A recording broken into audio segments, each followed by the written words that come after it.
চ্যানেলে আপনাকে স্বাগত। বাসুদেবায় ওম নমো ভগবতে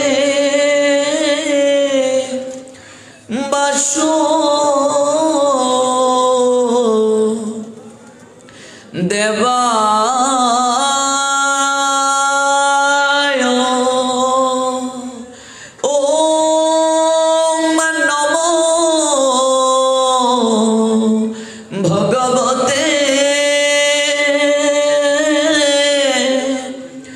বাসুদেবায় ওম জ্ঞান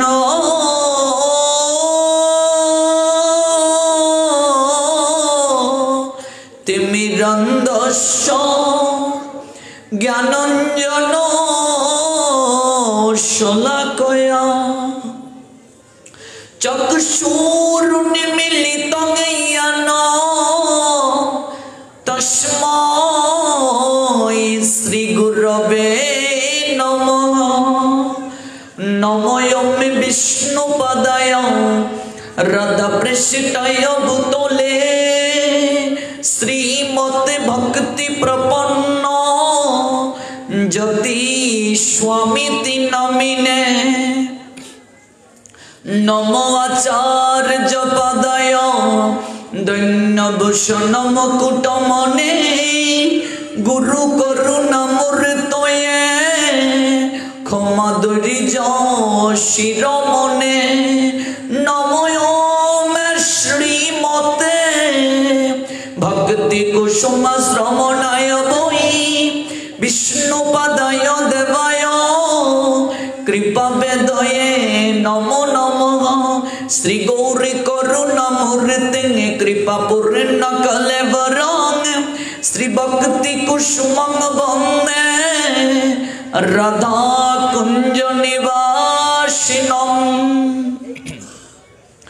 নমো বিষ্ণুপদায় কৃষ্ণ প্রেষিতায় ভূতলে শ্রীমতে ভক্তি সিদ্ধান্ত সরস্বতী নমিনে।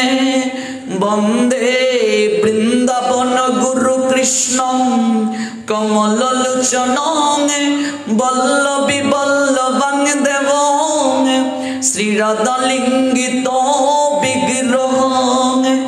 নমো মহাবোধন্যায় কৃষ্ণ প্রেম প্রদায়তে কৃষ্ণায় কৃষ্ণ চৈতন্য নামিনে গৌরতিষ্যে নমঃ। নিত্যানন্দ নমস্তুভ্যং প্রেমানন্দ প্রদায়িনে কৌলো কলমশনাশায় জন্মবাপতয়ে নমঃ। মহাপ্রসাদে জননী সর্বসৌভাগ্যবর্ধিনী আদিব্যাধি হরা নিত্য তুলসী ত্বং নমস্তুতে। কৃষ্ণায় বাসুদেবায় হরহে পরমাত্মনে প্রণত ক্লেশনাশায় শ্রী গোবিন্দায় নমো নমঃ। তপ্ত কাঞ্চন গৌরাঙ্গী রাধে বৃন্দাবনেশ্বরী বৃষভানুসুতে দেবী প্রণমামি হরিপ্রিয়ে। শ্রীরূপে শ্রী সনাতন ভট্ট রঘুনাথ শ্রীজীবী গোপাল ভট্ট দাস রঘুনাথ এই ছয় গোসাইরি করি চরণ বন্ধন যাহা হতে বিঘ্ন নাশ অবিশিষ্ট পুরন। হরে নাম হরে নাম হরে নামৈব কেবলম কলো নস্তেব নস্তেব নস্তেব গতিরন্নতা। হরি বল হরি বল হরি বল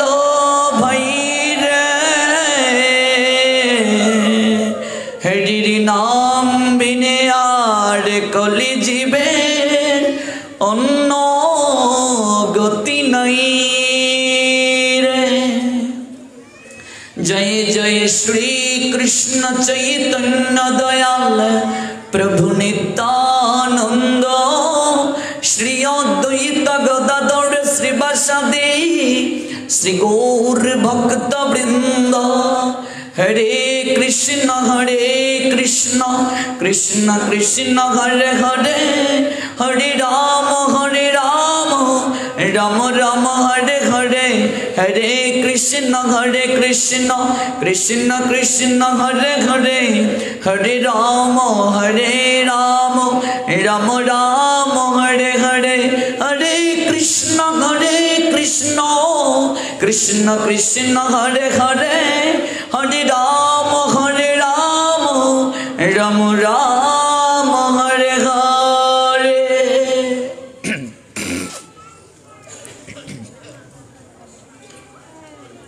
समवेत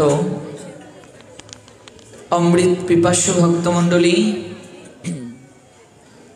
महासंयमेर मास ए दामोदर मास उपलक्षे 32 दिन व्यापी कृष्ण कथा आस्वादनेर आजकेर 28तम रजनी। आजकेर आस्वादन समाप्त होले आमरा केवलमात्र 4टी अनुष्ठान पाबो, माने आर 4 दिन थाकबे। देखते देखते एतटा दिन चले गेल। भगवानेर कथा श्रवणेर तृष्णा कखनो आमादेर निवारण हय ना, कारण भगवानेर कथार एमनई शक्ति। এই কথা যতই আমরা আস্বাদন করব আমাদের হৃদয়ের তৃষ্ণা মিটবে না, তৃষ্ণা শুধু বেড়েই যাবে। আজকের এই 28তম রজনীতে অপ্রাকৃত কথা শ্রবণের জন্য যারা বহু দূর দূরান্ত থেকে এই নোয়াখালী জেলা শহরস্থ মাইজদি শ্রী শ্রী রাম ঠাকুর জন্মোৎসব মন্দির প্রাঙ্গণে উপবেশিত হয়েছে, আপনাদের প্রত্যেকের রাতুল রাঙ্গাচরণে আমি অবাজন বৈষ্ণব জ্ঞানে ভক্তিপূর্ণ প্রণাম নিবেদন করছি। ভক্তবৃন্দ, আমরা ধারাবাহিকভাবে যে কথা শ্রবণ করছিলাম, গতকাল যে জায়গায় কথার বিশ্রাম টেনেছি আমরা সেই জায়গা থেকে আজ পুনরায় শ্রবণ করব। আমরা রাসের কথা শ্রবণ করছিলাম।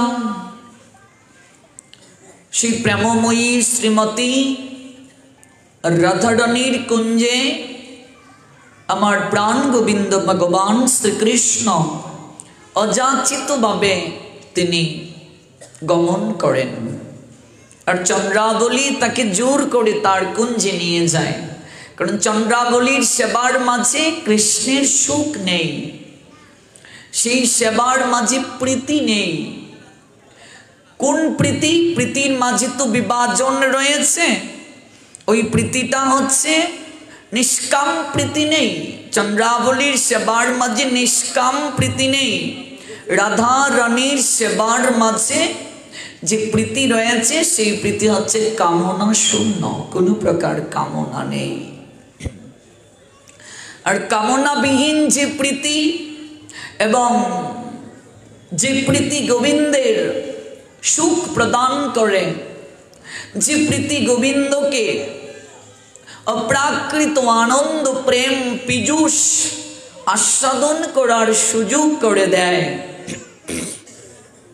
যে প্রীতিতে গোবিন্দ বশীভূত হন, সেই প্রীতি হচ্ছে নিষ্কাম প্রীতি। যে প্রীতির মাঝে কোনো হেতু নেই, অহৈতুকী প্রীতি।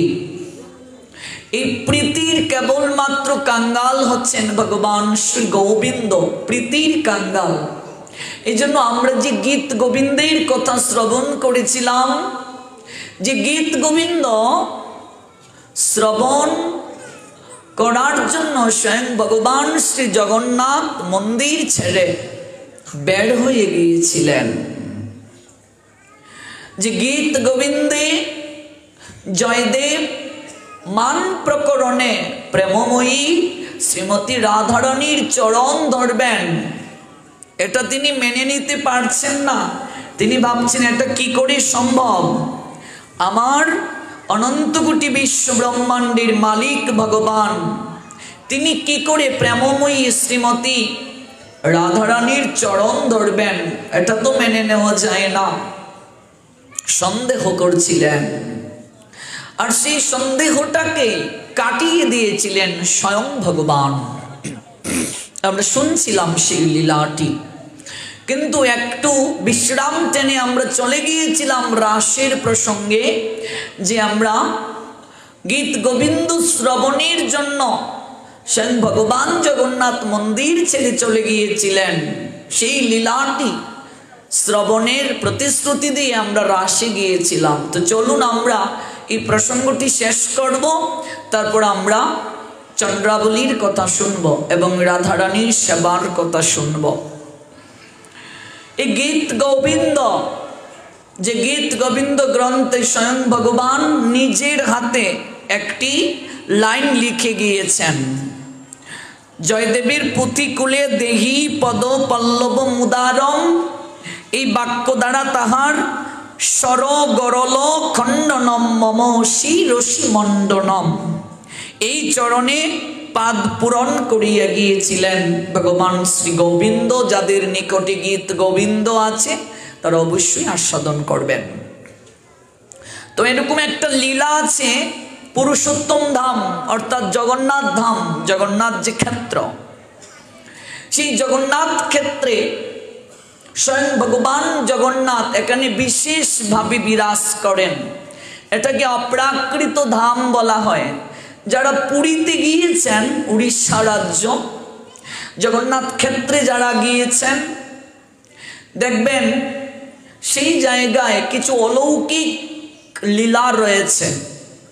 আপনারা ইউটিউবেও সার্চ করে দেখবেন, বর্তমানে তো অনলাইনের যুগ, আমরা দেখতে পাই পুরীর যে মন্দিরটা জগন্নাথ মন্দির, এই মন্দিরের যে চূড়ার উপর যে নিশান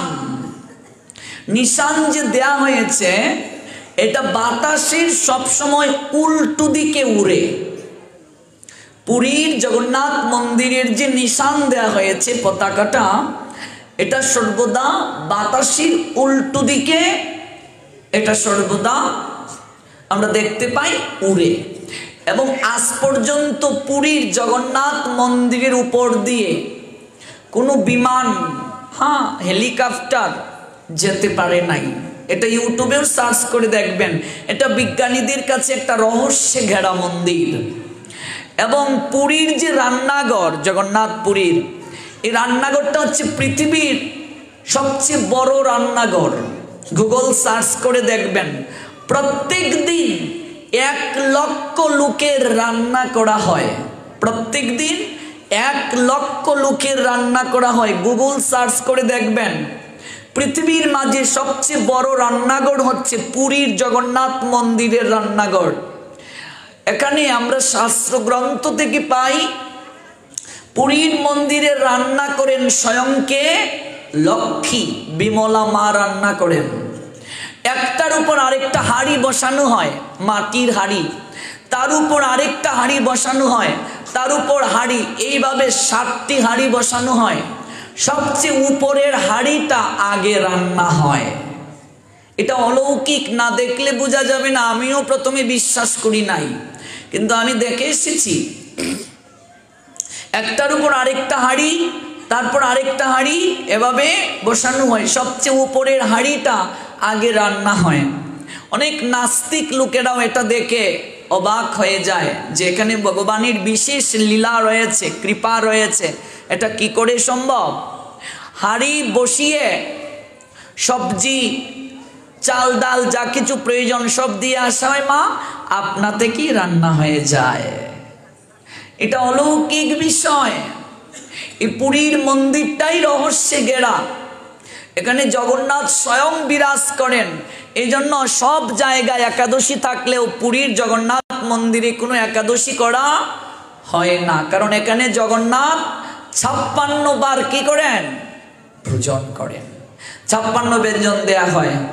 ভগবান জগন্নাথের মুখ ধোয়ার সময় নেই, একটার পর একটা শুধু খাবার দেয়া হয়। জগন্নাথ তিনি যে একটু বিশ্রাম নেবেন মুখ ধুয়ে, এই সুযোগটা নেই। তার একটা পিছনে কারণ আছে।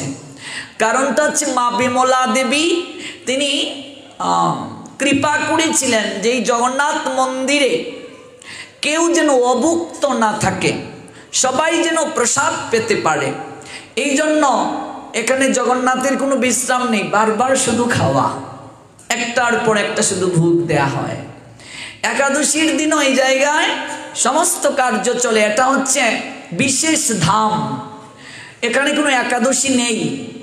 এই জগন্নাথ পুরী ছাড়া সব জায়গায় আপনার একাদশী আছে, কিন্তু জগন্নাথ পুরী ধামে একাদশী নেই। এখানে ভগবান বিশেষ কৃপা করেছেন, কেউ অভুক্ত থাকবে না। আর অনেক অলৌকিক লীলা আছে এই জগন্নাথ ক্ষেত্রে। জগন্নাথ ধামটাই একটা অলৌকিক ধাম, এবং এই রথযাত্রায় কোটি ভক্তের সমাগম হয়। এবং এই যে শ্মশান যদি দেখেন, পুরীর শ্মশান, স্বর্গদুয়ার যেদিকে, উড়িষ্যা রাজ্যের যত লাশ আছে সব এখানে আনা হয়। একটা লৌকিক একটা প্রথা রয়েছে, একটা বিশ্বাস রয়েছে, এখানে দাহ কার্য করলে সদ্গতি হবে। আমরা যেভাবে শ্মশানে দাহ কার্য করি এইভাবে নয়, একসঙ্গে কয়েকশো চিতা জ্বালানো হয়। আমি যখন গিয়েছিলাম তখন একটা একেবারে তরুণ একটা ছেলের একটা লাশ আমি এইভাবে পা বের করা আমি নিজে দেখেছি, একদম পুড়ছে। হ্যাঁ, এবং 2-3টা কাঠ দিয়ে বালুর মাঝে মৃতদেহটা রেখে আগুন জ্বালিয়ে দেয়া হয়, তারপর পুরা হয়ে যায়। আমরা যেভাবে এত কিছু করি এইভাবে নয়, একসঙ্গে 100, 200, 300, 400 চিতা জ্বলে বালির মাঝে, সমুদ্রের তীরে। দেখে আসবেন যদি কখনো যান। 2 জায়গায় সব সময় 24 ঘন্টা চিতায় আগুন জ্বলে। একটা হচ্ছে ওই যে পুরীর শ্মশানে, আরেকটা কোথায় জানেন? হ্যাঁ, কাশী ধামে। এই 2 জায়গায় 24 ঘন্টা চিতা জ্বলে। পুরীর যে শ্মশান, ওই শ্মশানে 24 ঘন্টা দাহ হয়, একসঙ্গে 200-300 পর্যন্ত দাহ কার্য হয়। চারিদিকে বালি আর বালি, একসঙ্গে শত শত লাশকে পুরানো হয়। লোক রয়েছে, ডিউটি আছে, যে ওরা দিনে ডিউটি করবে, ওরা রাতে ডিউটি করবে, এইভাবে ডিউটি আছে এখানে যারা ওই কাজে নিয়োজিত।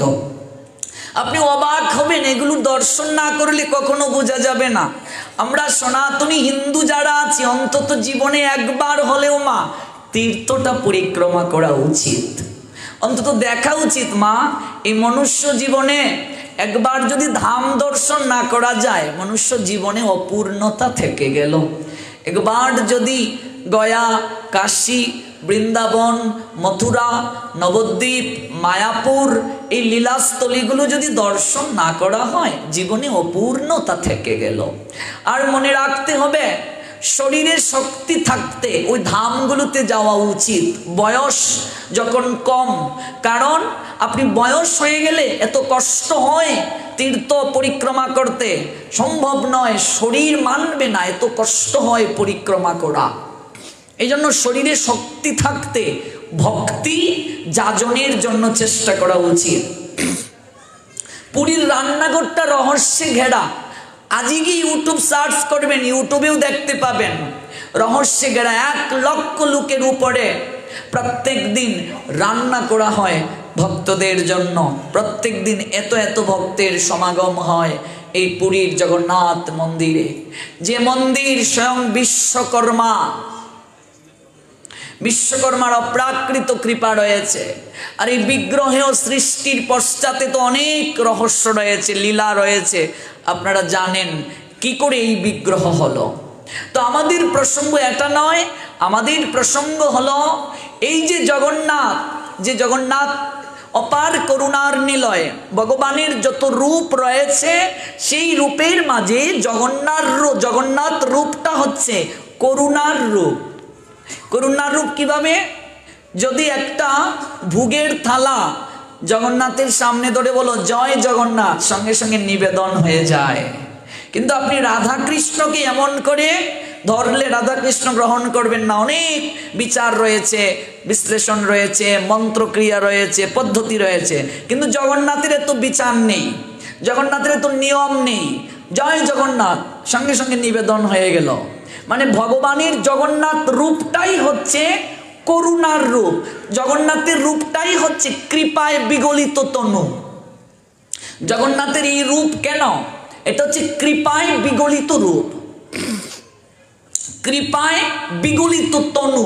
কৃপা দ্বারাই সমস্ত দেহটা তৈরি, প্রেম দ্বারা সমস্ত দেহটা তৈরি, এই জন্য তিনি এতটা কৃপাময়। মনে করে একটা ফল, এবার তুমি ভক্ত আসছে, কি করে নিবেদন করবে? নিবেদনের পরিবেশ নেই, জয় জগন্নাথ বলেছ, নিবেদন হয়ে গেল। এত করুণার রূপ হচ্ছেন জগন্নাথ। সেই জগন্নাথ তিনি প্রেমে পড়ে গেলেন একজন দাসীর কন্যার, একটা দাসীর কন্যার প্রেমে পড়ে গেলেন। কিভাবে? একটা মালি যে ঝাড়ু দেয়, যে ঝাড়ু দেয় সেই মালিনীর একটা মেয়ে, সেও ঝাড়ু দেয়। সে প্রত্যহ কি করে জয়দেবের লিখা যে গীত গোবিন্দ গ্রন্থ রয়েছে না, ওই গ্রন্থটা প্রত্যেক দিন সে কীর্তন করে। জগন্নাথ তিনি হচ্ছেন প্রেমের বিগলিত তনু। আর গীত গোবিন্দ এমন একটা গ্রন্থ, ওই গ্রন্থের প্রত্যেকটা পদ হচ্ছে রাধা কৃষ্ণের অপ্রাকৃত প্রেমে আপ্লুত পদ, যে গ্রন্থটা গৃহে রাখলেও মঙ্গল।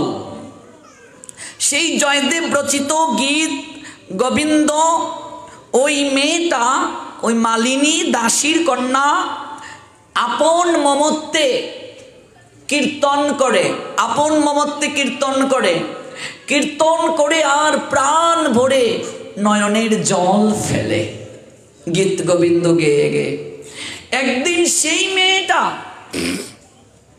বেগুন তুলতে গিয়েছে, বেগুন তুলছে আর আপন মনে গীত গোবিন্দ গাইছে, গীত গোবিন্দ গ্রন্থের পদ গাইছে। এবার ভগবান জগন্নাথ মন্দিরে আর স্থির থাকতে পারলেন না, মন্দিরে স্থির থাকতে পারলেন না, তিনি মন্দির ছেড়ে বের হয়ে গেলেন ওই মেয়েটার কাছে, যে মেয়েটা প্রত্যহ গীত গোবিন্দ গায়। গীত গোবিন্দ গ্রন্থ থেকে পদ, এটা পদের একটা গ্রন্থ, এগুলো গায়। জগন্নাথ আকুল হয়ে গেছেন এই গান শুনে, মেয়েটার প্রেমে পড়ে গেছেন, যে এত মধুর সুরে কীর্তন করে, অর্থাৎ এই গ্রন্থটা পাঠ করে একটা দাসীর কন্যা। জগন্নাথ মন্দির ছেড়ে বের হয়ে গেলেন ওই মেয়েটার নিকটে, এবং মেয়েটা বেগুন তুলছে। জগন্নাথ তার নিকটে চলে গেলেন, তার নিকটে গিয়ে আপন মধুর সুরে সেই গীত গোবিন্দ শ্রবণ করলেন, কিন্তু মেয়েটা বুঝতেই পারল না। মধুর সুরে যে গীত গোবিন্দ মেয়েটা গাইছে, আর নীরবে নিবৃতে অশ্রু ফেলছে, যার উদ্দেশ্যে? সেই স্বয়ং ভগবান জগন্নাথ মন্দির ছেড়ে চলে গেলেন তার নিকটে এই মধুর কথা শ্রবণ করার জন্য। মেয়েটা নিজেও বুঝতে পারল না। যখন গীত গোবিন্দ শেষ হলো, জগন্নাথ তড়ি গড়ি করে ওই জায়গা থেকে দৌড়ে চলে আসবেন মন্দিরের ভেতরে। তার কারণ কি? কারণ পূজারী যখন দরজা খুলবে তখন তো দেখবে জগন্নাথ নাই সেই জায়গায়, তড়িঘড়ি করে চলে আসবেন। আসার সময় বেগুন গাছের কাটার মাঝে উত্তরীয়টা লেগে গেছে, অর্ধেক উত্তরীয় বেগুন গাছের কাটার মাঝে লেগে আছে, আর কিছু ধুলো বালি বাকি উত্তরীয়র মাঝে লেগে আছে। জগন্নাথ তড়িঘড়ি করে এসে রাজ সিংহাসনে বসলেন। পূজারী যখন দ্বার উন্মোচন করলো, কারণ একটা নিয়ম আছে জগন্নাথ পুরী ধামের, নিয়মটা হচ্ছে দ্বার যখন উন্মোচন করা হবে প্রত্যহ সেই রাজা জমিদার মন্দিরে এসে জগন্নাথকে দর্শন করবেন এবং জগন্নাথকে যে মালা পরানো হবে সেই প্রসাদী মালাটা মহারাজ গ্রহণ করবেন। এইটা হচ্ছে নিয়ম। এবার যখন দ্বার উন্মোচন করা হলো, উৎকল রাজ অর্থাৎ উৎকলের যিনি রাজা তৎকালীন সময়ে, সে উৎকল রাজ আসলেন জগন্নাথকে দর্শন করতে। তিনি এসে দেখেন শৃঙ্গার যে করা হয়েছে, দেখে যে জগন্নাথের উত্তরীয় অর্ধেক অংশ ছেঁড়া আর উত্তরীয়র মাঝে ধুলি লেগে আছে। রাজা তো দেখে একেবারে রেগে গেলেন, কি ব্যাপার, আজকে কি পূজারী ঠিকভাবে শৃঙ্গার করায়নি? জগন্নাথের উত্তরীয় ছেঁড়া, তার মাঝে ধুলোবালি লেগে আছে। জগন্নাথের যারা সেবা করে ওই পূজারীদেরকে বলা হয় কি? পান্ডা। পান্ডা বলা হয় ওদেরকে। ওই পান্ডাকে ডাকা হলো পূজারী। পূজারী তো একজন নয়, শত শত পূজারী রয়েছে। এত বিশাল একটা মন্দির, হাজার হাজার পূজারী, এবং এই মন্দিরের ভেতরে দর্শন করতে আপনাকে কয়েক ঘন্টা সময় লাগবে। এত এত বিগ্রহ, মন্দিরের ভেতরটা দর্শন করতেই। এবার পূজারীকে ডাকা হলো। উৎকল রাজ বলছেন যে জগন্নাথকে কি ঠিকভাবে শৃঙ্গার করা হয়নি? কিসের অভাব? আমার একটা চিরা উত্তরীয় দেয়া হয়েছে জগন্নাথের গায়ের মাঝে। পূজারী ভয় পাচ্ছেন, সর্বনাশ, রাজা এসে দেখছে জগন্নাথের উত্তরীয় ছেঁড়া, আমাদের কি গর্দান যাবে? ভয়ে ভয়ে সেবক এসে বলছে, মহারাজ, আমি তো ঠিকভাবেই শৃঙ্গার করে আমি একটু দরজা লাগিয়েছিলাম, এবার উত্তরীয় যে ছেঁড়া আমি তো জানি না কি করে সেটা হয়ে গেল। পূজারীকে একটু শাসিয়ে গেলেন রাজা যে আমার জগন্নাথের সেবা ঠিক মতো হচ্ছে না, শাসিয়ে গেলেন। রাত্রিবেলা সেই রাজাকে জগন্নাথ স্বপ্নে দর্শন দিলেন। হে মহারাজ, তোমার সাহস তো কম নয়, তুমি আমার সেবককে তুমি গিয়ে শাসিয়ে এসেছ, যে আমার সেবা করে সে আমার অন্তরঙ্গজন, তুমি তাকে গিয়ে শাসিয়ে এসেছ। আমার গায়ে যে ছেঁড়া উত্তরীয় দেখেছ, এই জন্য পূজারীর কোনো দোষ নেই। আমি এক দাসীর কন্যার প্রেমে পড়ে গেছি। জগন্নাথ বলছেন, একটা দাসীর কন্যার প্রেমে পড়ে গেছি, এবং সেই কন্যা মধুর সুরে প্রতিদিন গীত গোবিন্দ গ্রন্থ আস্বাদন করে। আমি মন্দিরে স্থির থাকতে পারি না, ওর মধুর সুরে আমি মন্দির ছেড়ে পাগলের নিয়ে বের হয়ে যাই। আর সেই দিন আমি যে জায়গায় গিয়েছিলাম, বেগুন খেতে সে বেগুন তুলছিল। আসার সময় বেগুন গাছের কাটা লেগে অর্ধেক উত্তরীয় ওই জায়গায় পড়ে আছে, আর অর্ধেক উত্তরীয়তে ধুলোবালি লেগে আছে। হে মহারাজ, আমার পূজারীর কোনো দোষ নেই, তুমি তাকে শাসিয়ে এসেছো কেন? স্বপ্নে জগন্নাথকে দর্শন করে উৎকলের রাজা, তার নয়ন জলে ভক্ষ বেসে গেল। আমার কত সৌভাগ্য, আমি জগন্নাথকে স্বপ্নে দর্শন করেছি। দাসী কন্যা কোথায়, তাকে সংবাদ পাঠানো হোক। শীঘ্র করি পালকি পাঠানো হলো ওই দাসীর কন্যার বাড়িতে। সিপাহীরা গেল। গরিব দাসী কন্যা রাজার লোককে দেখে ভয়ে থরথর করে কাঁপছে। রাজা স্বয়ং গিয়েছে। এবার মহারাজ আসবে একটা দাসীর গৃহে, এটা কি কল্পনা করা যায়? থরথর করে তার সর্বাঙ্গ কাঁপছে।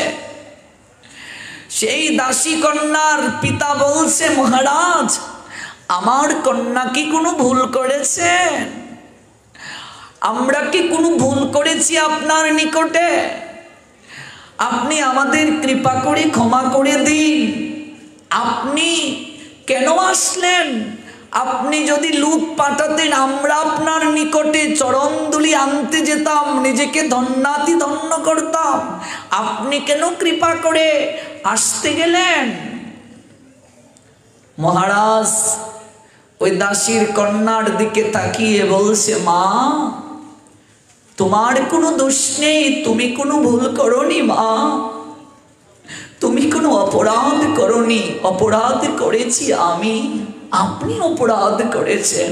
হে মা, আমার রাজ্যে যে এত বড় একজন ভক্ত আছে আমি সংবাদ রাখতে পারিনি মা, আমি অপরাধী। আমার রাজ্যে যে এত বড় একজন ভক্ত আছে আমি সংবাদ রাখতে পারিনি। আমি অপদার্থ এক রাজা, আমি যথাযোগ্যতার মর্যাদা দিতে পারিনি, কদর করতে পারিনি। তাই মা, আমার অপরাধ স্বীকার করে মার্জনা চাইতে এসেছি আমি তোমার নিকটে। মা, একটিবার তুমি পালকিতে উঠো, আমি তোমায় পালকি দিয়ে নিয়ে যেতে এসেছি। দাসীর কন্যা অবাক হয়ে গেল, মহারাজ কি কথা বলছেন, আমি তো কিছুই বুঝতে পারছি না। দাসীর কন্যার বাবা বলছেন, মহারাজ আপনার কথা তো আমরা কিছুই বুঝতে পারছি না, আপনি কৃপা করে একটু খুলে বলুন। মা, মাগো, তুমি এত মধুর সুরে গীত গোবিন্দ কীর্তন করো মা, আমার আরাধ্য ভগবান জগন্নাথ মন্দিরে স্থির থাকতে পারে না মা। আমার জগন্নাথ কষ্ট করে মন্দির ছেড়ে তোমার নিকটে চলে আসে ওই গান শ্রবণ করার জন্য। ভাগ্যিস মা, তুমি আমার রাজত্বে ছিলে, তুমি যদি অন্য কোনো জায়গায় থাকতে জনমের তোরে আমার জগন্নাথ আমাকে ছেড়ে ওই জায়গায় চলে যেত। মাগো, আমার জগন্নাথ যে প্রেমের কাঙ্গাল, ভক্তির কাঙ্গাল, আমি জানতে পারলাম না মা। তোমার নিকটে আমার জগন্নাথ চলে আসে, দেখো কি শিক্ষা দিয়েছেন ভগবান। রাজার নিকটে না গিয়ে দাসীর গৃহে চলে আসছে। ভগবান রাজার গৃহ পছন্দ করে না যদি সেই রাজার হৃদয়ে ভক্তি না থাকে, প্রেম না থাকে। জয় জয় শ্রী শ্রী রাধে শ্যাম। উৎকলের রাজাও কিন্তু ভক্ত, জগন্নাথের ভক্ত, সাধারণ কেউ নয়।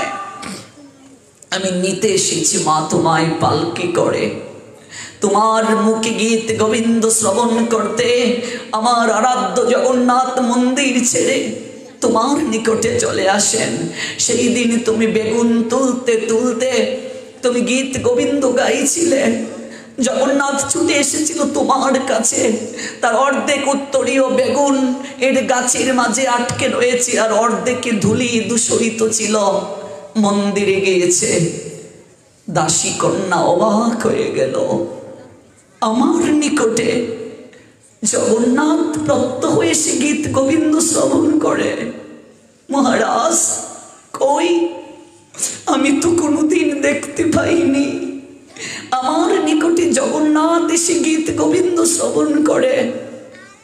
আমার মতো এক হতভাগিনীর কাছে জগন্নাথ আসে, আমার মতো হতভাগিনীর কাছে জগন্নাথ এসে গীত গোবিন্দ শ্রবণ করে।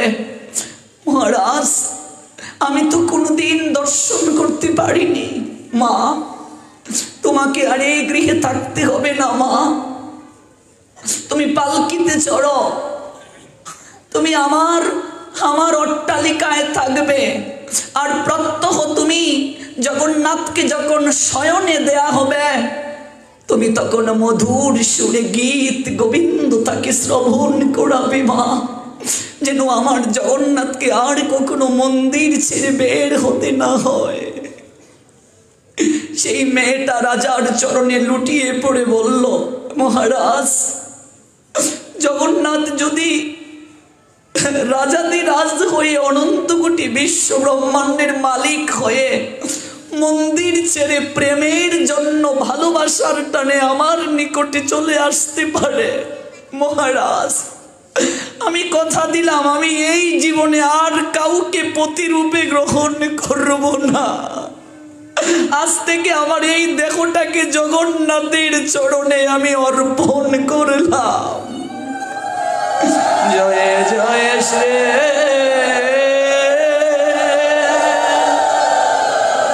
শ্রী রাধে শ্যাম। মহারাজ, আজ থেকে আমার এই দেহ মন প্রাণ সমস্ত কিছু আমি জগন্নাথের চরণে সঁপে দিলাম। এই জগতের আর কোনো পুরুষকে আমি পতিরূপে গ্রহণ করব না। যে জগৎ স্বামীকে পতিরূপে পেয়ে যায় তার কি আর জগতে কিছু চাওয়ার বাকি থাকে? মহারাজ, সেই মেয়েটি যখন এমন করে মহারাজের কাছে অনুনয় করল, উৎকল রাজা বলছে, না মা, তুমি আমায় প্রণাম করিও না। যার মুখে গীত গোবিন্দ শুনতে ভগবান মন্দির ছেড়ে বের হয়ে আসতে পারে সে সাধারণ ভক্ত নয়। একটিবার মা তোমার চরণ দুলি আমাকে দিয়ে ধন্যাতি ধন্য করো। আমিও যেন তোমার মতো ভক্ত হতে পারি, আমিও যেন তোমার মতো প্রেম লাভ করতে পারি, আমিও যেন তোমার মতো ভক্তি লাভ করতে পারি। পালকিতে করে, গলের মাঝে মালা দিয়ে বরণ করে দাসী কন্যাকে মহারাজ নিয়ে গেলেন তার অট্টালিকাতে। প্রত্যহ জগন্নাথের নিকটে, জগন্নাথের সম্মুখে সেই দাসী কন্যা গীত গোবিন্দ পাঠ করে জগন্নাথকে তিনি শ্রবণ করাতেন। সেই থেকে জগন্নাথ পুরীতে একটা রীতি হয়ে গেল, নিয়ম হয়ে গেল, এখনো আছে। জগন্নাথ পুরীতে কিছু দেবদাসী রয়েছে, কিছু মেয়ে আছে যারা কোনোদিন বিয়ে বসে নাই। ওরা জগন্নাথকে স্বামী ভেবে তাদের দেহটাকে, মনটাকে, প্রাণটাকে অর্পণ করে দেয়। এখনো আছে, গেলে দেখবেন জগন্নাথ পুরীতে ওরা জগন্নাথের সামনে নাচ করে। বাবা, ওরা হলো দেবদাসী, ওরা কোনোদিন বিয়ে করে না। ওরা জগন্নাথকেই তাদের স্বামী ভেবে তাদের জীবন যৌবন জগন্নাথের চরণে সঁপে দেয়। ওদেরকে দেবদাসী বলা হয়। ওই মালিনীর কন্যা, দাসীর কন্যা সেই দিন জগন্নাথকে স্বামী রূপে গ্রহণ করে সর্বস্ব দিয়েছিল তার চরণে লুটিয়ে। এবং প্রত্যহ জগন্নাথের সামনে গীত গোবিন্দ সে শ্রবণ করাতো। তদ অবধি আজও মালিনীর বংশীয় যারা, মালিনীর ওই বংশে আরো যারা ছিল সবাই প্রত্যহ মেয়ের আর কোনোদিন বিয়ে বসে নাই।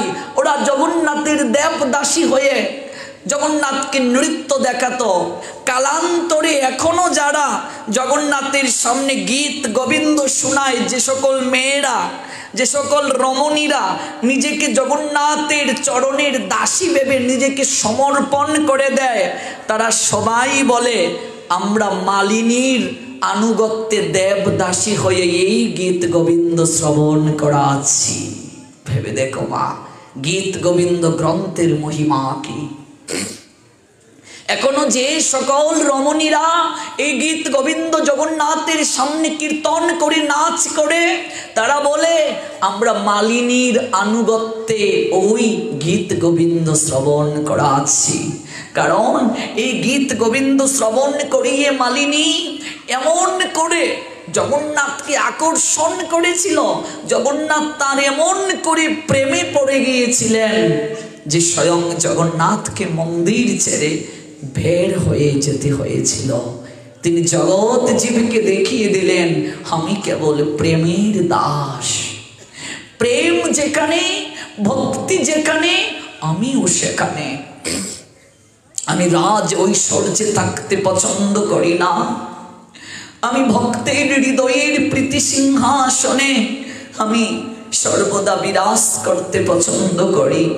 এই গীত গোবিন্দ শ্রবণের জন্য তাই ভগবান জগন্নাথ মন্দির ছেড়ে, ওই পুরুষোত্তম ধাম ছেড়ে দাসীর গৃহে চলে গিয়েছিলেন। শুধু তাই নয়, আরো আছে অপূর্ব অপূর্ব লীলা।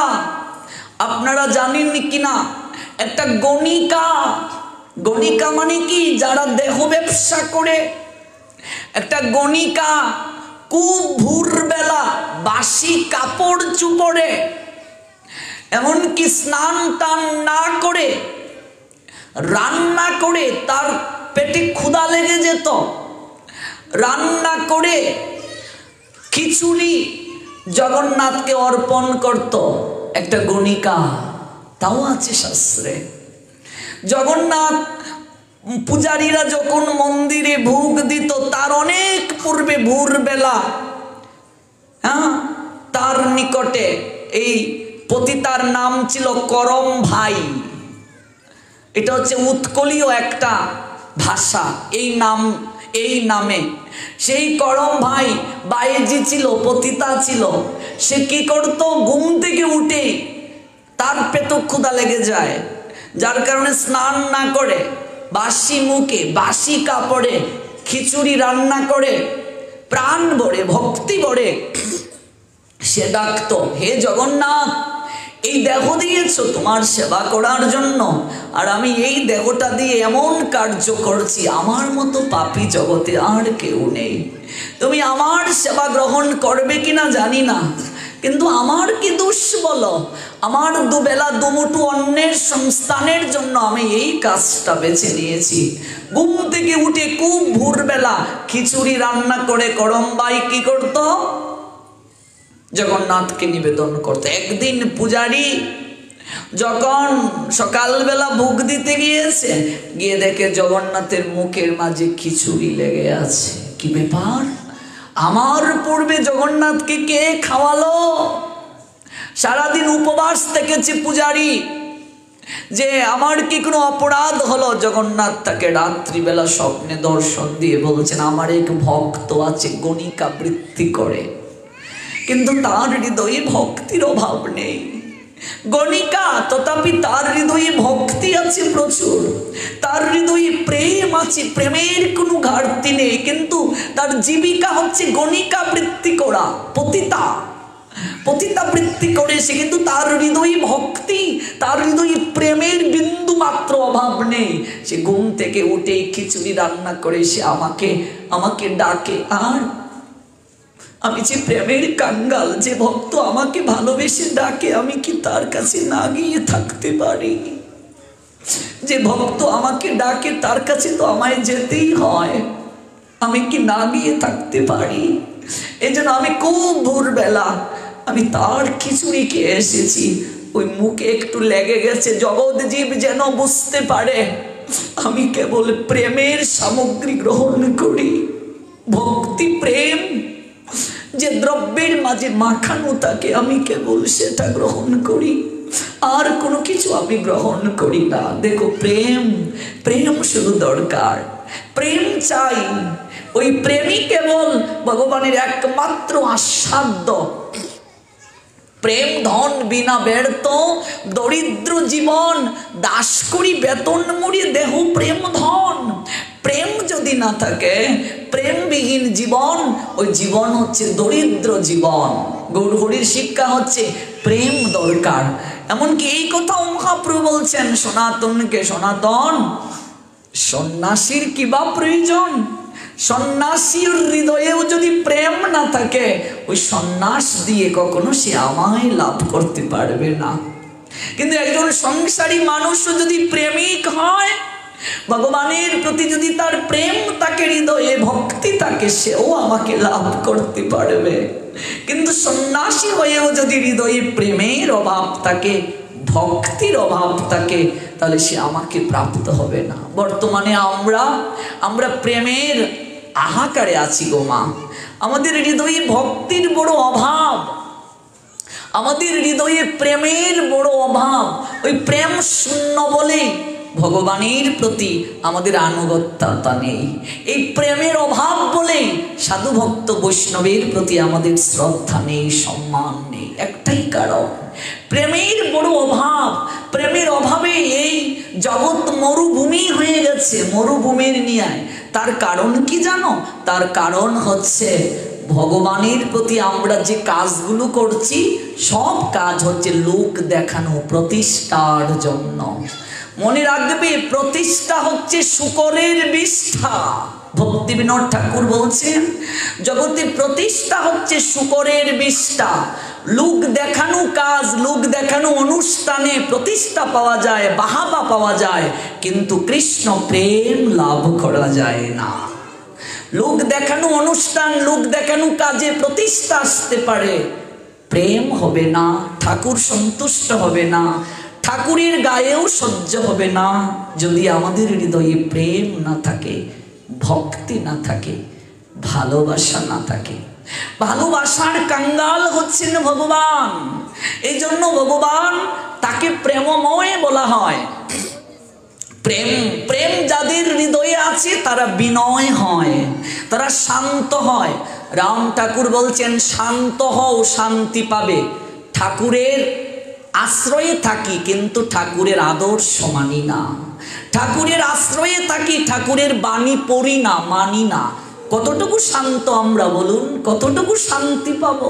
শান্ত হও শান্তি পাবে। ঠাকুরের আদর্শ মুখে বলি, আচরণে নাই।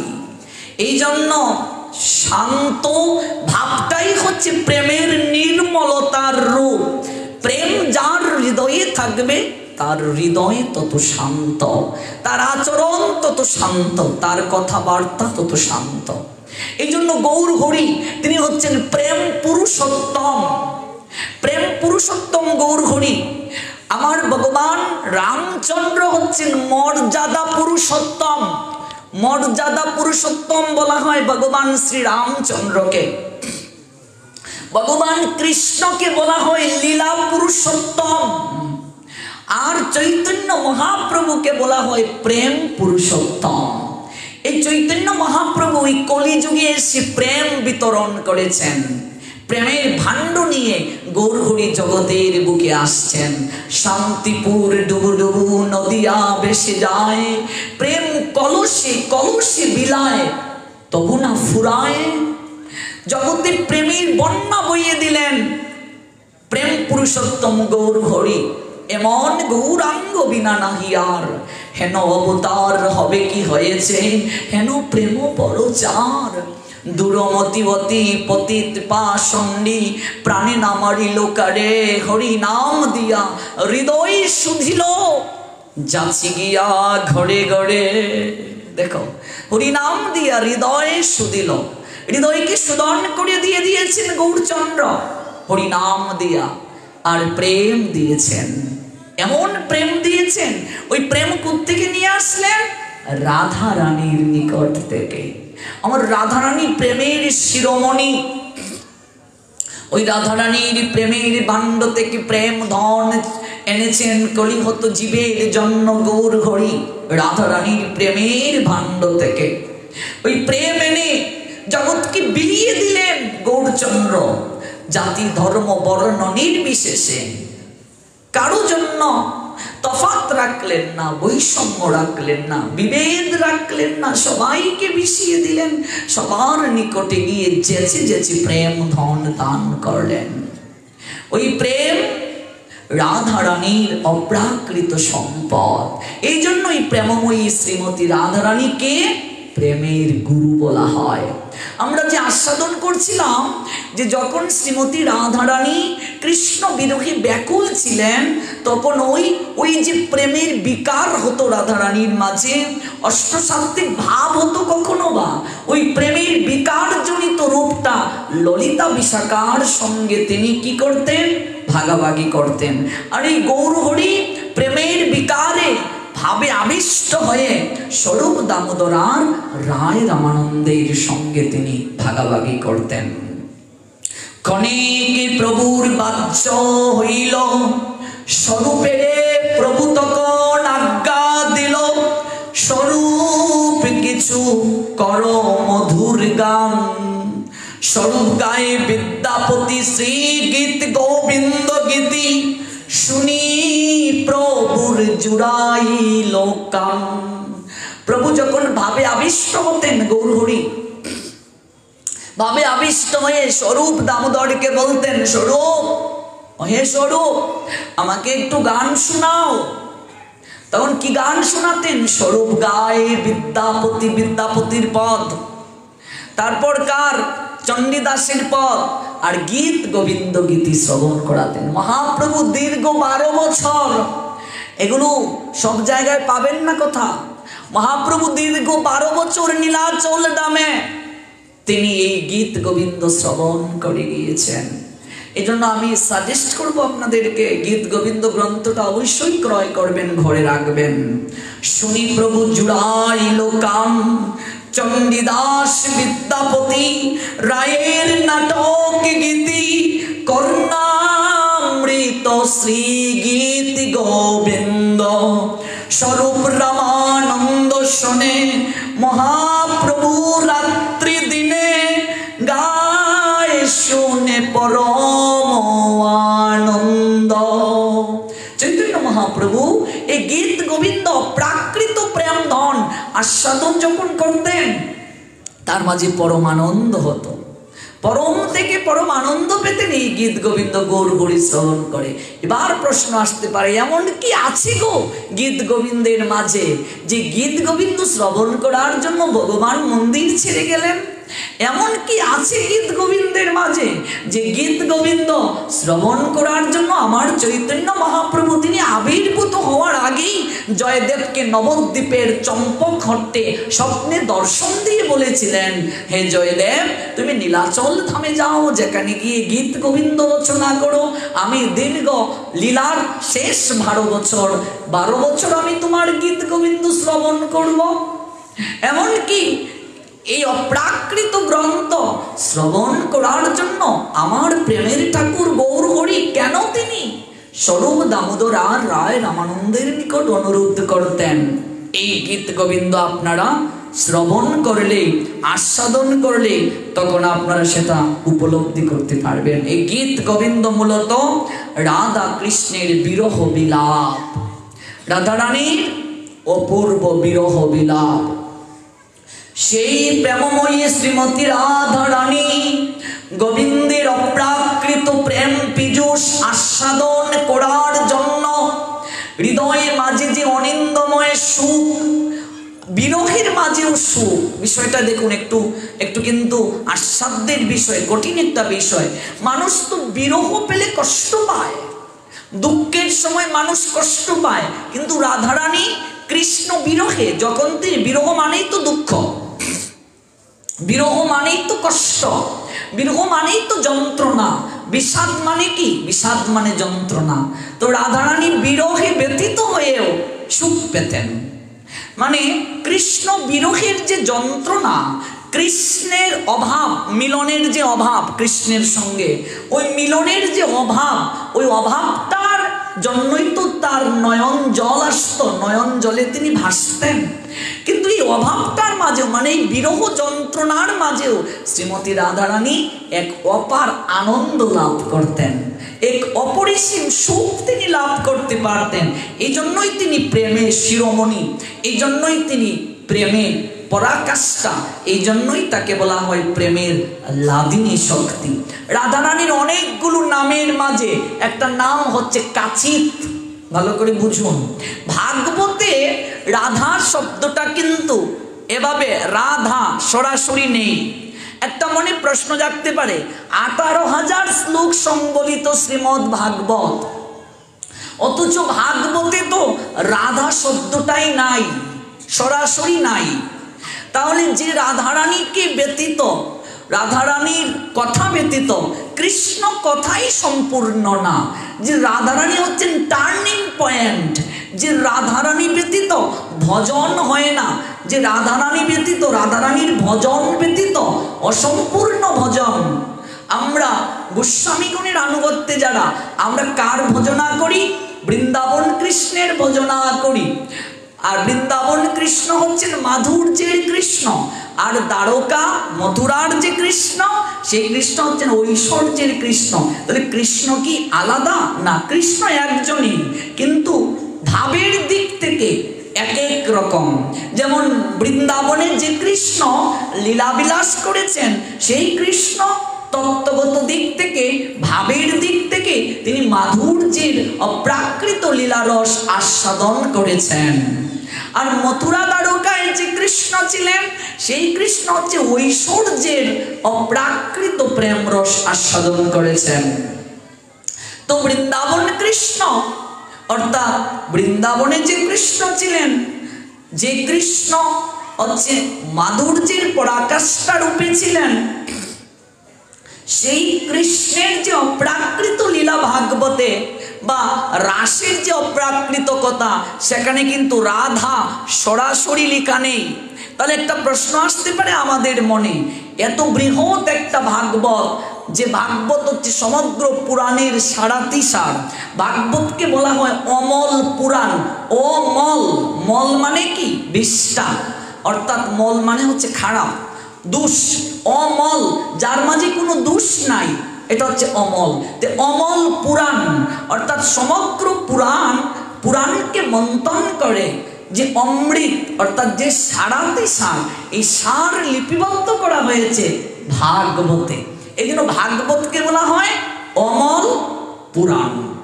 অমল মানে যার মাঝে কোনো দোষ নেই, যার মাঝে কোনো দোষ নেই, খারাপ কিছু নেই, মানে পুরোটাই গ্রহণীয়। সেই ভাগবতে কি নেই? সরাসরি রাধা নেই, রাধা নামটা নাই। তার কারণ কি?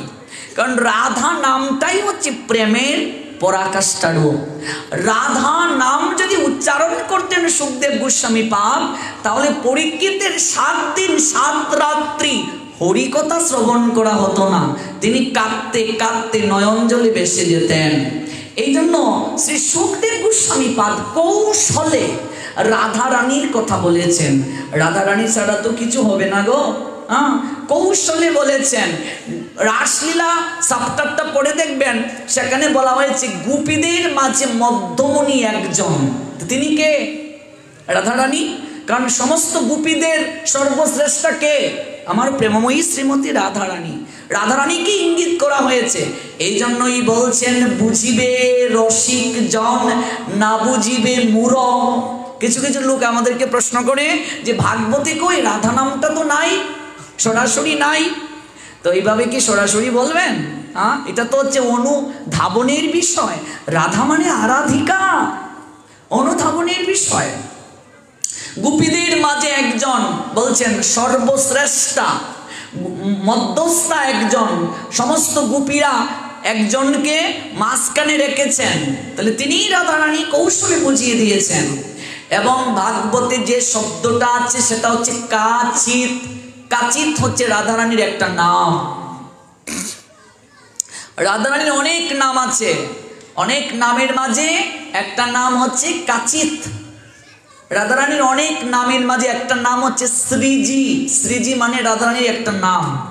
ওই যে আমরা সেদিন আলোকপাত করেছিলাম যে আমরা নামকরণটা ঠিক মতো করি না, বৈদিক নামকরণ করি না।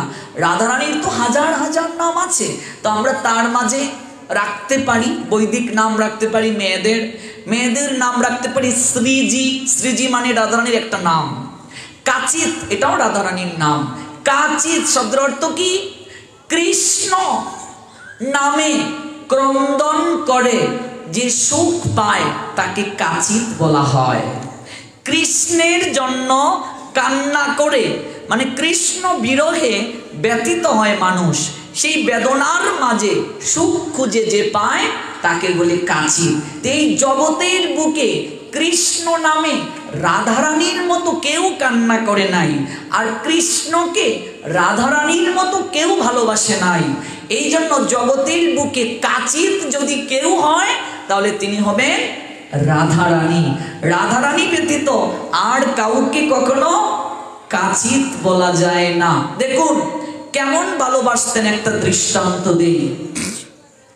প্রেমময়ী শ্রীমতী রাধারানী তার আঙ্গিনার মাঝে একদিন জল ঢালতে শুরু করলেন আঙ্গিনার মাঝে। জল ঢেলে কাদা করছেন, কাদা। সখীরা প্রশ্ন করছে, হেরে শ্রীমতী, রাধারানীর একটা নাম শ্রী মতি। হেডে শ্রীমতী, তুই কেন জল ঢালছিস? জল ঢেলে কাদা করছিস, পঙ্কিল, পঙ্কিল মানে কি? কাদা। কাদা করছিস কেন? রাধারানী জল ঢেলে পঙ্কিল করে তার মাঝে হাঁটছেন। কাদার মাঝে রাধারানী একটু প্যাক করে বা কাদা করে তার উপর দিয়ে রাধারানী হাঁটছেন। তো সখীরা প্রশ্ন করছে, তুই এই ভূমির মাঝে কেন জল ফেললি? আর জল ফেলে কেন এই শক্ত মৃত্তিকাটাকে কাদা করলে? আর তার মাঝে তুই হাঁটছিস কেন? শ্রীমতী রাধারানী বলছেন, হেরে ললিতা, হেরে বিশাখা। বা আরো যারা যারা সখী আছেন তাদেরকে বলছেন, সখী রে, আমার আমার শ্যাম সুন্দর গোবিন্দ যখন বংশীতে নিনাদ করে, যখন বাঁশি বাজায়, তখন আমি আর ঘরে থাকতে পারি না। আমার প্রাণ বেকুল হয়ে যায়। আমার মন চায় শীঘ্র করি তার সঙ্গে গিয়ে আমি মিলন করি, মিশে যাই। সখীরে, আমার গোবিন্দ যদি একদিন বাঁশিতে ধ্বনি করে, আর সেই দিন যদি বৃষ্টি থাকে, সমস্ত পথ যদি পঙ্কিল হয়ে যায়, কাদা হয়ে যায়, আমি যদি কাদার মাঝে হাঁটা অভ্যাস না করি, আমি বাঁশির ধ্বনি শুনে যদি কৃষ্ণের নিকটে পাগলিনীর নিয়ায় যাই, আর যদি আমার কাদার মাঝে হাঁটার অভ্যাস না থাকে, সখীরে, আমি যদি হুচট খেয়ে পড়ে যাই আর আমার পায়ে যদি আঘাত হয়, তাহলে তো আমার কৃষ্ণ দর্শন হবে না। ভেবেছ মা? ভেবেছ? কৃষ্ণ সেবার জন্য রাধারানীর কত প্রয়াস। আমরা কি সেবা করি, হ্যাঁ, কতটা ভালোবাসি। হ্যাঁ, কাদার মাঝে হেঁটে অভ্যাস করছি, যদি পা পিছলে পড়ে যায়, যদি আমার পায়ে আঘাত হয়, তাহলে তো আমি আর কৃষ্ণ দর্শন করতে পারবো না। তাই সখী, আমি শুকনো মৃত্তিকার মাঝে জল ঢেলে আমি পঙ্কিল করছি মাটিটাকে, আমি কাদা করছি, তার মাঝে হাঁটার অভ্যাস করছি, যেন আমি পঙ্কিলতার মাঝে হেঁটে যেতে পারি। এবং আমার এই অভ্যাসের কারণে আমি পারব না আমার কৃষ্ণ দর্শন। যদি বৃষ্টির সময়ে হয় কিংবা পঙ্কিলতার পথে যদি হেঁটে যেতে হয়, আমি যেন সেই সময়ও আমি ক্রমাগতভাবে কৃষ্ণ সেবার জন্য আমি প্রস্তুত থাকতে পারি। এতটা প্রতিকূল পরিবেশে গোবিন্দ ভজন শ্রীমতী রাধারানীর নিয়ে আর কেউ করে নাই। আর এত কলঙ্কও রাধারানীর মতো আর কারো জীবনে হয় নাই। এই জন্যই বলা হয়, তুমি শ্যাম কলঙ্কে কলঙ্কিনী। শ্যাম কলঙ্কে তিনি কলঙ্কিনী। এই কলঙ্কের মাঝেও তার সুখ। দেখুন কি বলছেন, যে বধুয়া, বধূ, বধূ শব্দটি দুই ভাবে লেখা যায়। বদ দয় দীর্ঘকার বধূ, আর ব চন্দ্রবিন্দু দয় রস্যকার বধূ। এক বধূ মানে হচ্ছে বউ, আর এক বধূ মানে হচ্ছে প্রাণনাথ কৃষ্ণ। কৃষ্ণকে বলা হয় বধূ। বানানের পার্থক্য রয়েছে। বধুয়া, তোমারই জন্য কলঙ্কের হার গলায় পরিতে শোক।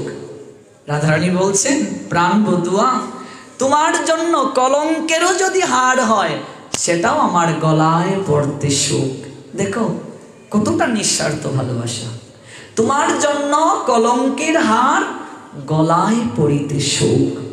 তোমার জন্য কলঙ্কের হারও যদি আমার গলায় পড়তে হয়, তাহলেও আমার সুখ। এই গোকুলের মাঝে সবাই আমাকে কলঙ্কিনী বলে, সবাই আমাকে অসতী বলে, তথাপি আমার হৃদয়ে বিন্দুমাত্র দুঃখ নেই। এই কথাটা মীরাবাই বলেছিলেন। মীরাবাই এই কথাটাই বলছিলেন। মীরাবাইয়ের জীবন লীলা হয়তো আপনারা জানেন, যে মীরাবাই এতটা ভালোবাসতো গিরিধারীকে। এই ভালোবাসা অকল্পনীয়, মীরাবাইয়ের ভালোবাসা। একটু আস্বাদন করি, যেহেতু প্রসঙ্গে এসেই গেছে। বৃন্দাবনে আপনারা মীরাবাইয়ের মন্দিরে গিয়েছেন কিনা আমি জানি না, হয়তো অনেকেই এখানে গিয়েছেন। দেখবেন ওই যে গিরিধারী মন্দির, মীরাবাইয়ের আরাধ্যা। এই মীরাবাই কিন্তু ছিলেন ব্রজলীলায় মাধবীলতা। মাধবী নামে এক ব্রজ সখী ছিলেন। আপনারা ওই যে গোবর্ধন লীলা শ্রবণ করেছেন না, ভগবান যখন কনিষ্ঠ অঙ্গুলি দ্বারা গিরি গোবর্ধনকে তুলে ধরেছিলেন, 7 দিন 7 রাত যে গোবর্ধন পর্বতের নিচে ব্রজবাসীগণ আশ্রয় গ্রহণ করেছিলেন, সেখানে মাধবীও ছিল। মাধবী মানে একজন ব্রজের গোপী। ওই মাধবীর মা মাধবীকে একটা কথা বলেছিল, মারে সর্বদা ঘুমটা টেনে থাকবি, সর্বদা ঘুমটা টেনে থাকবি, কারণ এই ব্রজের মাঝে এক মন চূড়া থাকে, যার দিকে তাকালে কোনো মান থাকে না। এটা একদম সত্য কথা। কৃষ্ণ ভজন যারা করে তাদের দুঃখ, তাদের কলঙ্ক থাকবেই, সেটা নতুবা তো আনন্দ নেই। এই জন্যই রাধারানী বলছেন, বধুয়া তোমারও জন্য কলঙ্কের হার গলায় পরিতেছ। কৃষ্ণ ভক্ত যারা, বৈষ্ণব যারা, তাদের কলঙ্ক থাকবে, স্বাভাবিক। রাধারানীর যেখানে কলঙ্ক আছে আমরার থাকবে না কি করে হয় মা? তুমি যদি মনে করো কৃষ্ণ ভজন করে সুখে থাকবে, এই ধারণা তোমার সম্পূর্ণ ভুল। কারণ যে করে আমার আশ, আমি করি তার সর্বনাশ, ভগবান বলছেন। আবার কেমন কথা? তুমি কৃষ্ণ ভজন করবে আর কৃষ্ণ তোমার সর্বনাশ করবে? তাহলে কেউ কৃষ্ণ ভজন করবে, কৃষ্ণকে ভালোবাসবে যদি কৃষ্ণ সর্বনাশ করে?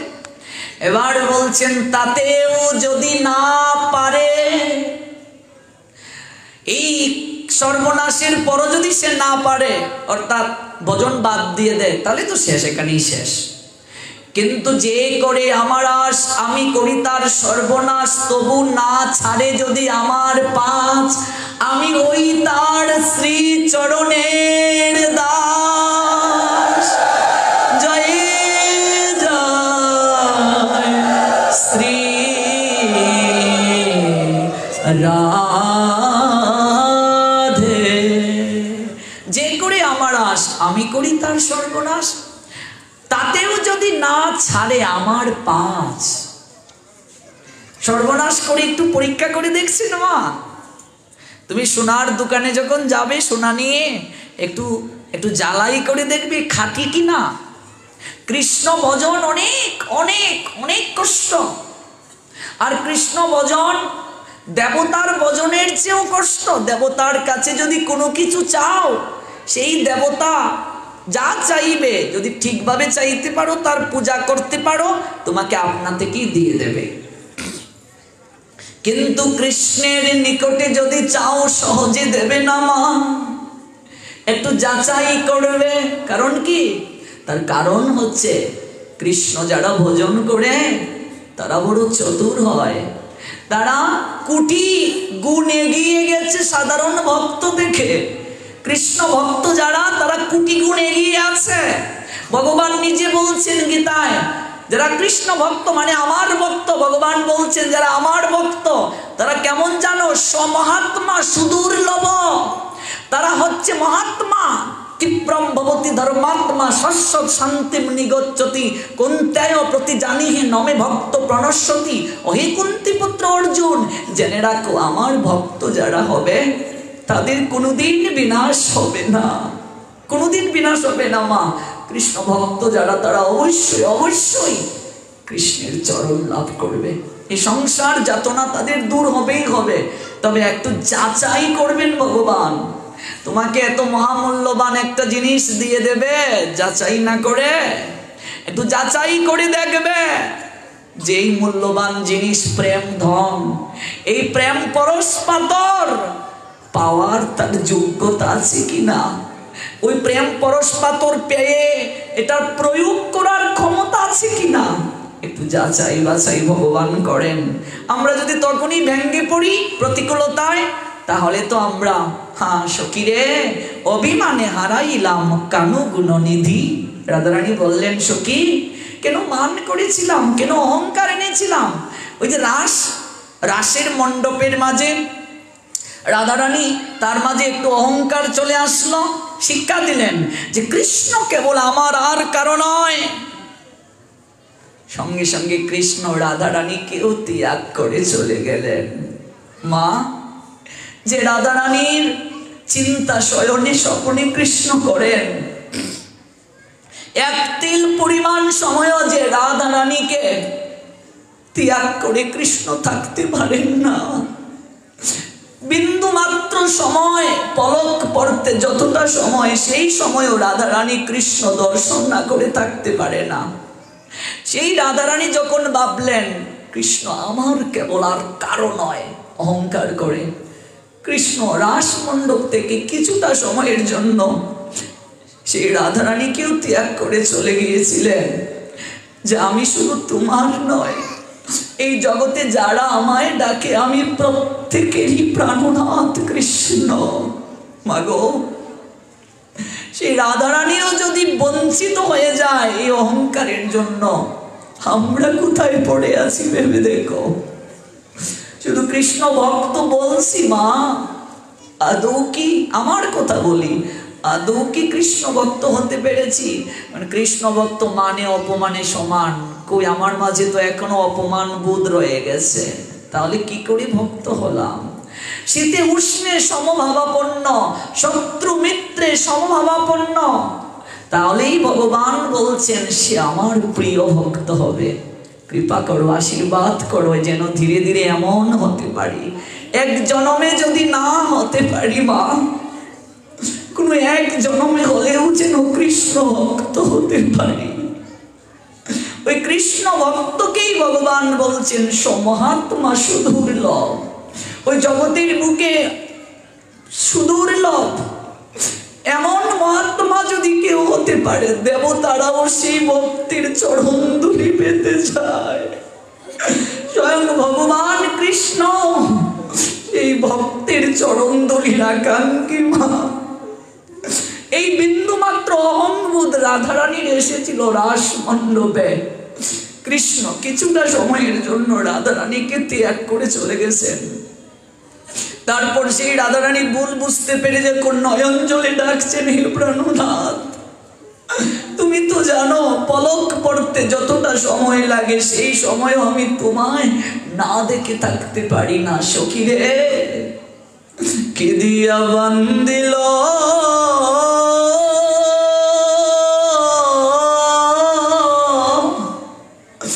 পরাণয় আমার,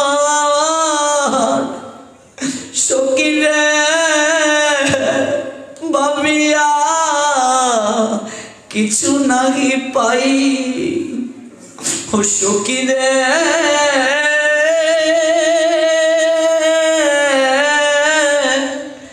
কি দিয়া বান্দিল পরাণয় আমার, ভাবিয়া কিছু নাহি পাই। সখী রে যেদিকে নিরকি আমার শ্যামল সুন্দর মোহন মাধুরী দেখিতে পাই। সখী রে আমি শ্যাম ছাড়ায়ার কিছু দেখি না রে। ও সখী, আমার শ্যামল সুন্দর গোবিন্দ কোথায়? তোরা আমার শ্যামল সুন্দর গোবিন্দকে এনে দে। সখী রে, আমি যেদিকে নিরীক্ষণ করি আমার প্রেমময় গোবিন্দ ছাড়া যে আমি আর কিচ্ছু দেখতে পারি না। তোরা একটিবার আমার শ্যামল সুন্দর গোবিন্দকে আমার কাছে এনে দে। জয় জয় শ্রী শ্রী রাধে শ্যাম। সখী রে, আমি অভিমানে আমার কানু গুণনিধিকে হারিয়ে গিয়েছি। সখী, সখী রে, আমি অভিমানে আমার কানু গুণনিধি হারিয়ে গেছি। আমার শ্যামল সুন্দর কানুকে তোরা এনে দে। সখী, আমি আমি ওই কানু ব্যতীত, আমার নীলমণি গোবিন্দ শ্যাম সুন্দর ব্যতীত এই অসার প্রাণ আর দেহের মাঝে ধারণ করতে পারবো না। আর আমরা জড় জগতে মা ধনের অহংকার, সম্মানের অহংকার, জ্ঞানের অহংকার, রূপের অহংকার, ক্ষমতার অহংকার, কত অহংকার নিয়ে পড়ে আছি। কোন জন্মে ভক্ত হতে পারবো ভেবে দেখো। এতটা ভালোবাসার পরও যদি বিন্দু শুধুমাত্র অহংকার আসলে গোবিন্দ রাধারানীকে ত্যাগ করে যেতে পারেন, আমাদের অবস্থানটা কোথায়? হ্যাঁ, কোন জায়গায় পড়ে আছি আমরা? যশোমতী মা, হ্যাঁ মা, তার মাঝেও দাম্ভিকতা এসে গেল। গোপাল, আমি তোমায় বাঁধবো বাঁধবো। গোকুলের যত দড়ি আনছেন কিন্তু 2 আঙ্গুল ফাঁক থেকে যায়, সে তো আপনারা জানেন। একটার সঙ্গে আরেকটা দড়ি জোড়া দিচ্ছেন মা, ছোট্ট গোপালের হাত আর কি, এত দড়ি আনার পরও বাঁধতে পারছেন না গো। 2 আঙ্গুল কেবল শর্ট, 2 আঙ্গুল ফাঁক। কারণ কি? কারণ যশোদার মাঝে এই অহংকার আসছে, আমি তোমাকে বেঁধেই ছাড়বো। আর ভগবান বলছেন, মা তুমি আমার মা, কিন্তু আমি যদি কৃপা করে বন্ধন স্বীকার না করি, কেউ জগতে আমাকে বাঁধতে পারে না। আমি যদি কৃপা না করি, কৃপা করে বন্ধন স্বীকার না করি, অহংকারে বাধা যায় না আমাকে, আমি ভক্তিতে বাধা পড়ি, প্রেমে বাধা পড়ি। যশোদার মাঝে প্রথমে এই ভাব ছিল, গোপাল আমার ছেলে, আমি বাঁধবো তাকে। বারবার চেষ্টা করছেন, বারবার বিফল। একটার সঙ্গে আরেকটা দড়ি জোড়া দিচ্ছেন, 2 আঙ্গুল ফাঁক। এই 2 আঙ্গুল ফাঁক কেন গো? 1 আঙ্গুল হচ্ছে ভক্তের চেষ্টা, আর 1 আঙ্গুল হচ্ছে ভগবানের করুণা। ভক্ত যদি চেষ্টা করে, ভগবান করুণা করেন। ভক্ত উপরে উঠে সাধনায়, সাধনা মানে চেষ্টা, আর ভগবান নেমে আসেন করুণায়। উভয়ের মিলন হয় প্রেম যমুনায়। ভক্ত উপরে উঠে সাধনায়, ভগবান নেমে আসেন করুণায়, উভয়ের মিলন হয় প্রেম যমুনায়।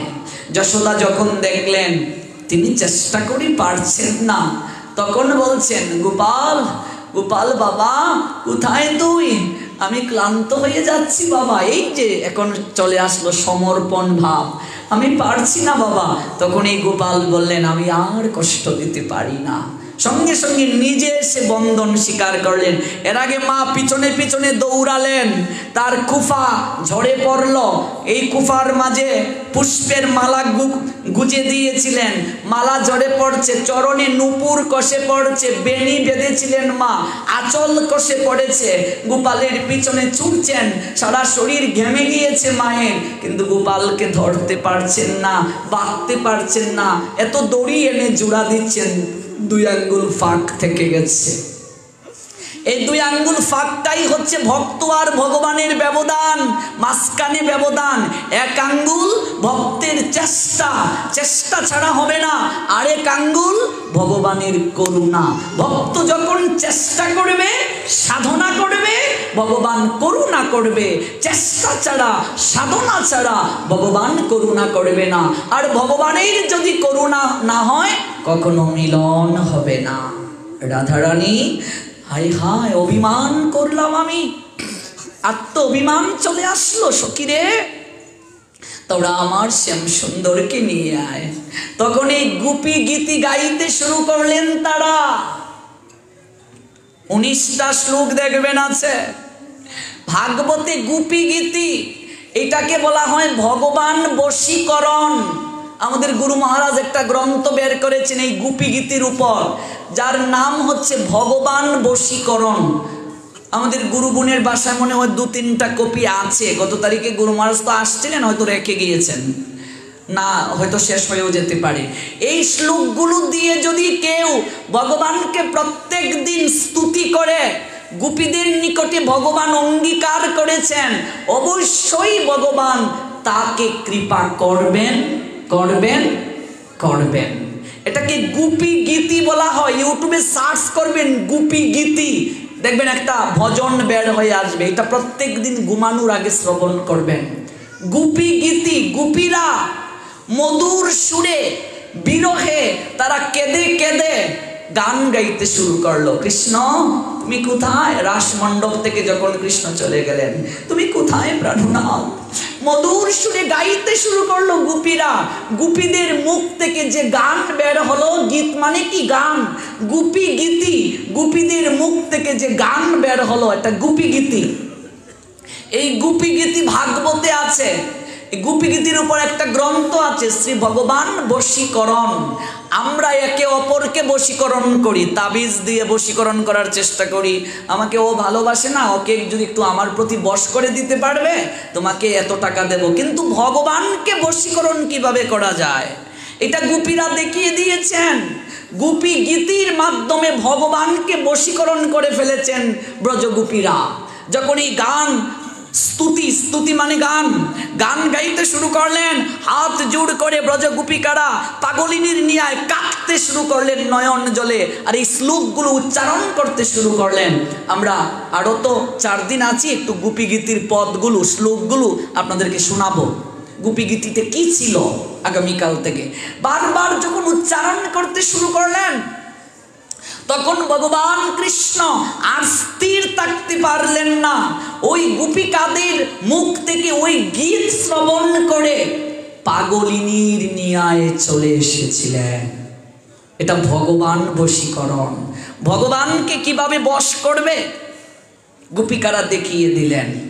অহংকারে হয় না গো, ভক্তিতে হয়, প্রেমে হয়। ওই প্রেমের ডুরেই মাধবীর কথা বললাম না, ওই গিরি গোবর্ধনের নিচে মাধবী গোবিন্দের কনিষ্ঠ অঙ্গুলির দিকে তাকিয়ে প্রেমে পড়ে গিয়েছিল যে তুমি কে, এত সুন্দর যার অঙ্গুলি, না জানি তার চন্দ্র বদনটা দেখতে কেমন। ওই যখন ঘুমটাটা খুলে গোবিন্দের মুখের দিকে তাকিয়েছিল, অচেতন হয়ে পড়ে গিয়েছিল মাধবী, তখন সখীরা তার কানের মাঝে কৃষ্ণ নাম দিয়েছিল। ওই মাধবী তখন সম্বিত ফিরে পেয়ে বলল, হে হে কৃষ্ণ, হে গিরিধারী, গিরিধারণ যে করে। মা বলছিল তোমার দিকে না থাকাতে, আর এতটা দিন আমি মায়ের কথা শুনে তোমাকে দর্শন না করে রয়েছি মান কুলমানের ভয়ে। আবার যদি কোনোদিন তুমি আমাকে মানুষ করে জন্ম দাও হে গোবিন্দ, আমি যেন জন্মের পর থেকেই আমার মান কুলমান সব তোমার চরণে সঁপে দিতে পারি। ওই মাধবী আসলেন কলিযুগে মীরাবাই হয়ে, জন্মের পরেই মান কুলমান গিরিধারীর চরণে সঁপে দিয়েছিলেন। আপনারা সবাই জানেন মীরাবাইয়ের ঘটনা, আমরা সেদিকে যাচ্ছি না। আমরা আগামীকাল যে ব্রজ গোপিকারা কৃষ্ণের নামে বিলাপ করেছিল গোপী গীতির সুরে, আমরা সেই জায়গা থেকে যৎকিঞ্চিত ধারাবাহিকভাবে শ্রবণ করার চেষ্টা করব। সবাই কৃপা করে শ্রবণ করতে আসবেন। চলুন আমরা একটু রাধারানীর চরণ বন্দনা করে আজকের মতো এখানেই কৃষ্ণ কথা আলাপনে বিশ্রামের পথে যাই। সবাই ধীরে ধীরে বেশাসনকে প্রণাম নিবেদন করুন, ভাগবতকে প্রণাম নিবেদন করুন। জয় রাধে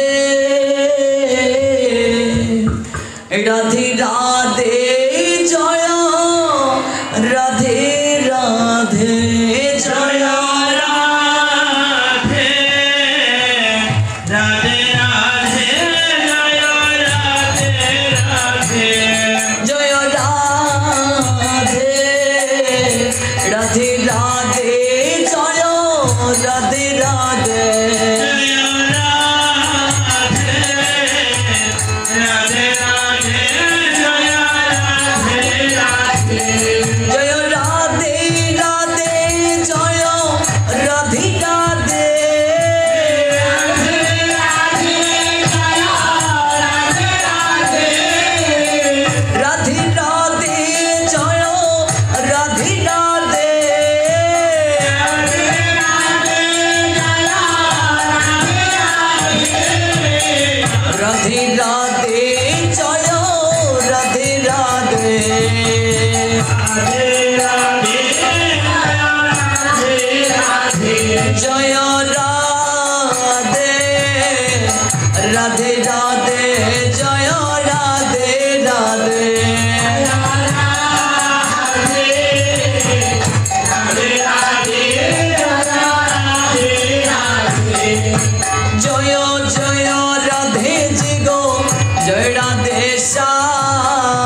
जय जय राधे जी गो जय राधे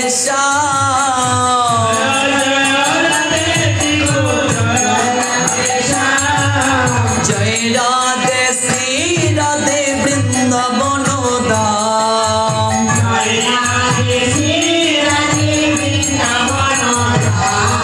जय जय जय जय राधा रानी की जय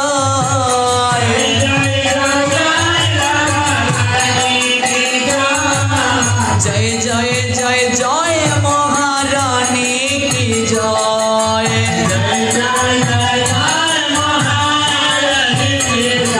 ओ जय जय जय जय राधा रानी की जय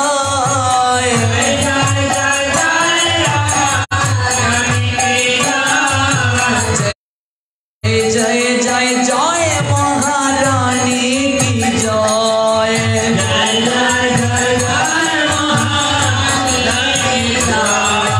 जय जय राधे जी गो जय राधे श्याम